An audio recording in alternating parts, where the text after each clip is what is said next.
Мен 10 классынын окуучусу Бактыбекова Нурай.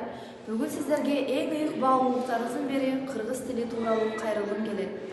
Кыргыз тили бул жөн гана сүйлөшүү куралы эмес. Ал элибиздин тарыхы, маданияты, руху жана ата-бабаларыбыздан калган мурас. Ушул тилде манас айтылып, үрп-адаттар, каада-салттар, адамдардын ак ниети муундан муунга жетип келген. Бирок акыркы учурда, акыркы күндөрдө кыргыз тилин сактоо эң чоң көйгөйлөргө айланып жатат. Азыркы көпчүлүк жаштар кыргызча сүйлөөдөн уялып, чет тилдерди артык көрүшөт. Социалдык тармактарда сөздөр туура эмес жазылып, тилибиздин тазалыгы бузулууда. Тилди сактоо ар бирибиздин жеке милдетибиз.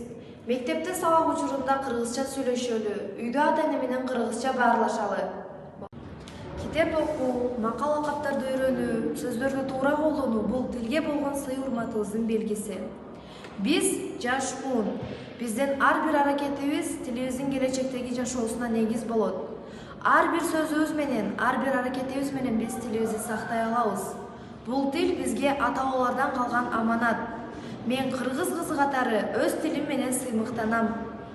Кыргыз тили өткөндүн гана тили эмес, келечектин тили. Биз тилибизди урматтайлы, сактайлы жана дамытайлы.